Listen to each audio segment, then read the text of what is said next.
Most people who die in their sleep are not actually asleep when it happens. For a few seconds, sometimes longer, the body is awake in every way that matters. The heart is failing, the brain knows it, and alarm systems that evolved over millions of years are firing at full power. And yet, almost nobody wakes up. Tonight you will find out why, and what those final minutes actually look like, second by second, according to science. Here is the question to hold in your mind until the end of this video. Because the answer is not what you expect. If the brain detects that the body is dying, does it wake you up to say goodbye? Or does it do something else entirely? Keep that question close. And to be clear, this is not a horror video. Nothing here is designed to scare you.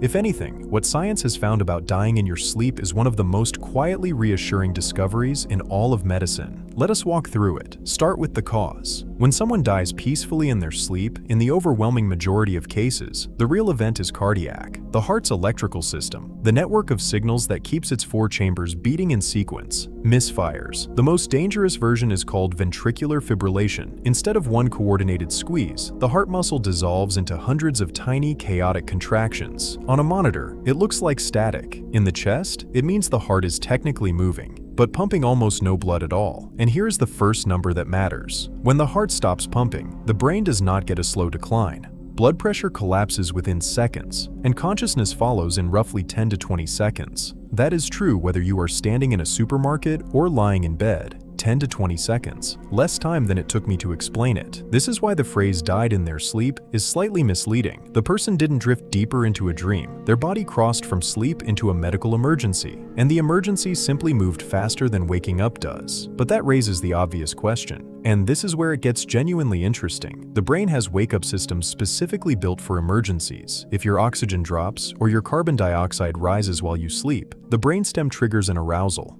a micro-awakening. People with sleep apnea experience hundreds of these per night without remembering a single one. The alarm works, so why doesn't it work at the moment of death? Two reasons, and both are about speed.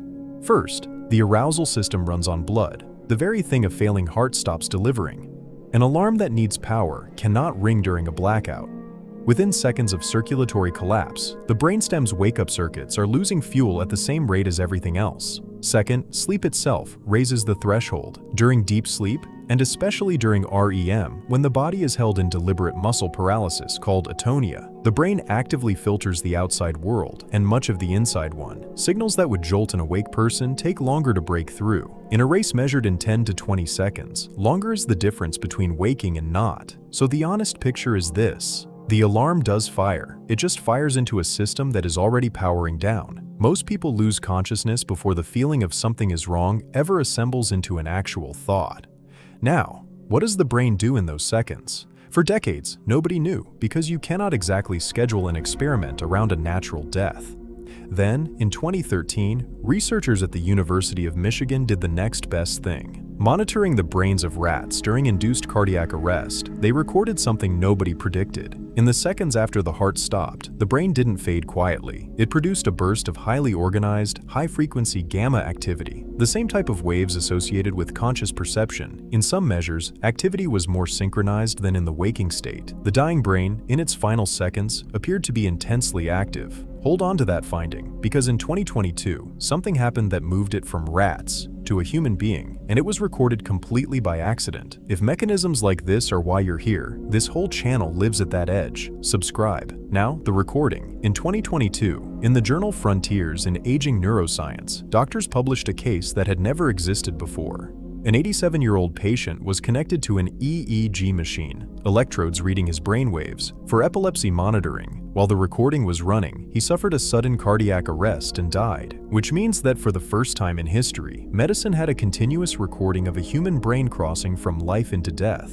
In the roughly 30 seconds surrounding the moment his heart stopped, his brain showed the same signature the Michigan team saw in rats, a surge of gamma waves, and specifically, patterns of cross-frequency activity that, in healthy brains, are associated with one particular function, memory retrieval. The researchers themselves were careful. This is a single case, in a brain affected by injury, and no one can say what, if anything, the patient experienced, but they could not avoid stating the implication. The activity was consistent with the kind of processing the brain performs when it recalls the past. One recording, one patient, and the oldest story humans tell about dying. life flashing before your eyes, suddenly had a data point. What about suffering? Here, the physiology is unusually clear. Fear, panic, dread, these are not instant reflexes. They are constructions. They require the brain to detect a threat, evaluate it, and generate an emotional response, a loop that takes seconds and full power to run. In a brain losing pressure 10 to 20 seconds from shutdown, that loop rarely completes. Survivors of cardiac arrest, people whose hearts stopped and were restarted, overwhelmingly report the same thing. No memory of the event at all. Not pain, not fear. A gap. The last remembered moment is ordinary. And then the hospital ceiling. Whether anything at all is experienced inside that gap is a question at the very edge of what neuroscience can answer, and it would be dishonest to pretend otherwise. But every line of evidence we have points the same direction. The lights go out before the fear can load, which brings us back to the question from the beginning. Does the dying brain wake you up to say goodbye? The honest answer, it tries and fails by seconds. But that 2022 recording suggests it may do something stranger and gentler instead. Not an alarm, a review. If the gamma surge means what it appears to mean, the brain's final act is not to warn you. It is to remember you, to itself. That is not a comfortable answer, but it might be a beautiful one. If one moment in this video genuinely surprised you, tell me which one in the comments. If you know someone who worries about this exact question, and almost everyone does, send them this video. And subscribe if you want to keep going deeper into what science actually knows about the human body, without the horror and without the avoidance. There is so much more where this came from.